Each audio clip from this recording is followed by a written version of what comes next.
Assalamualaikum warahmatullahi wabarakatuh. Perkenalkan, nama saya Vina Kamila dari kelas 1B. Di sini saya akan menjelaskan tentang esai yang sudah dibuat. Yang pertama, Umul Fadail.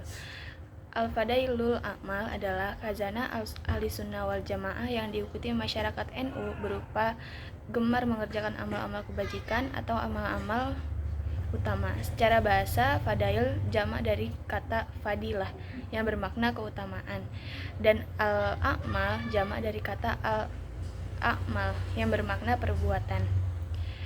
Al-fadailul a'mal ini berkaitan dengan keutamaan-keutamaan akhlak, bukan berkaitan dengan ketentuan halal haram atau keyakinan akidah. Dalam masalah-masalah keutamaan akhlak ini bisa berupa menjalankan sholat sunnah, memperbanyak puasa, memperbanyak zikir, wirid, iktikaf, dan lain-lain. Yang selanjutnya adalah hikmah. Al-Maragi menjelaskan bahwa yang dimaksud hikmah adalah suatu ilmu yang bermanfaat, yakni ilmu yang dapat mempengaruhi jiwa pemiliknya dan membimbing kehendaknya untuk mendorong melakukan tindakan-tindakan yang dapat membawa manfaat dan kebahagiaan dunia akhirat. Nah, hikmah juga bisa diartikan sebagai pemahaman yang mendalami tentang segala sesuatu sesuai dengan syariat Allah Subhanahu wa taala. Menurut Al-Ghazali dalam kitab Mizan al-Amal, hikmah mencakup 4 turunan, yaitu yang pertama husnu at-tadbir. Artinya itu baik pemikirannya. Jadi seseorang yang memiliki hikmah dalam menjadi husnu at-tadbir, yakni cerdas dan lurus jalan pikirannya dalam mengistimbatkan atau mengambil keputusan.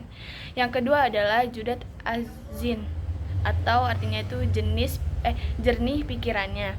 Seseorang yang memiliki hikmah akan menjadi jaudat azin, yakni memiliki kemampuan untuk dapat berpikir memperoleh kebijaksanaan ketika dihadapkan pada pendapat yang mirip-mirip dan mengandung pertentangan dalam implementasinya. Ia akan selalu mendapat konsep yang memberi manfaat sesamanya dan diterima oleh berbagai pihak. Yang ketiga itu ada psikoba ar-ro'i, yaitu tajam pemikirannya. Seseorang yang memiliki hikmah akan menjadi psikoba ar-ro'i, yakni mempunyai kecepatan kemampuan dalam menghubungkan data-data yang dimilikinya dengan sebab akibat yang menghasilkan kemaslahatan dalam kehidupan masyarakat. Nah, yang keempat itu ada shawab azan, artinya itu tepat pemikirannya. Seorang yang memiliki hikmah akan menjadi shawab azan, yakni ia akan mendapatkan taufik dari Allah Subhanahu wa taala dengan kesesuaian antara dugaan yang terdapat dalam alam pikirannya dengan keberanian hakiki tanpa harus lama-lama memikirkannya. Yang selanjutnya ada syaja'ah. Syaja'ah itu artinya berani, keberanian gitu. Adalah salah satu sifat utama yang menjadi sumber akhlak yang mulia serta menumbuhkan kebaikan-kebaikan. Dengan sifat syaja'ah, manusia bisa berani berkorban apa saja untuk meraih kebahagiaan dan kemuliaan batinnya. Dan bahkan dari itu, ia akan berani berkorban tidak hanya dengan apa yang dia milikinya, tetapi juga berani maju mengorbankan jiwa raganya demi kemuliaan dan kebahagiaan yang diyakininya benar. Syaja'ah menurut Al-Ghazali dalam kitab Mizan al-Amal meliputi banyak sifat turunannya, yakni yang pertama itu ada al-karom, yang kedua an-najdah, yang ketiga al-kibr an-nafs, yang keempat al-ihtimal, yang kelima al-hilm, yang keenam al-wikor, dan yang terakhir itu al-wikor. Selanjutnya itu ada ifah. Ifah itu kekuatan yang ada dalam diri manusia yang mendorong perbuatan-perbuatan untuk memperoleh kenikmatan-kenikmatan yang bersifat zahir, yang diinspirasi oleh panca inderanya seperti mencari makan, minum, mencintai lawan jenis, dan lain-lain. Dengan kekuatan ini manusia menjadi lebih bergairah dalam melaksanakan tugas-tugas kehidupan.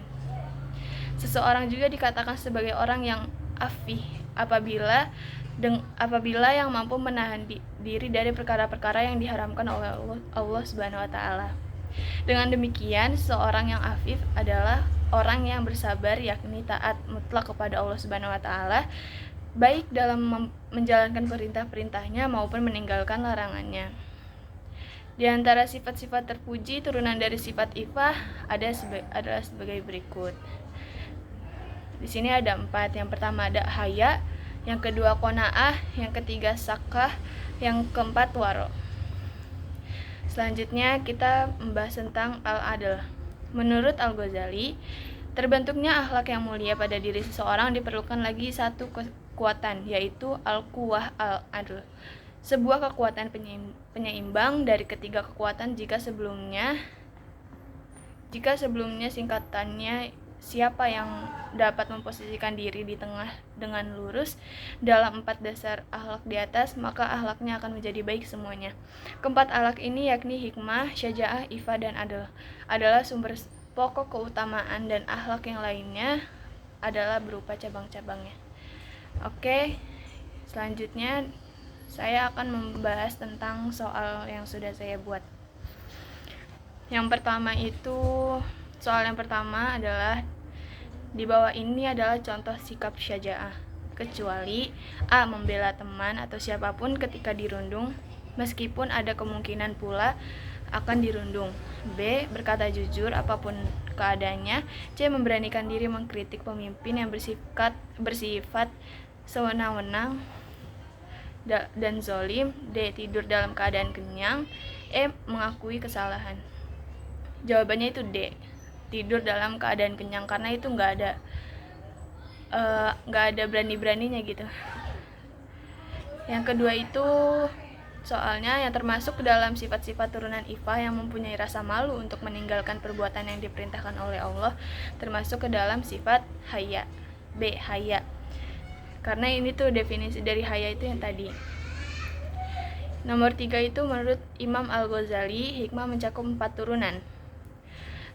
Di bawah ini yang bukan termasuk turunan menurut Imam Al-Ghazali adalah A. husnu at-tadbir, B. judat azin, C. qiyamu binafsihi, D. siqobah ar-ra'i, E. sawab azan. Yang salah itu yang C. Sekian video dari saya, kurang lebihnya mohon maaf. Wassalamualaikum warahmatullahi wabarakatuh.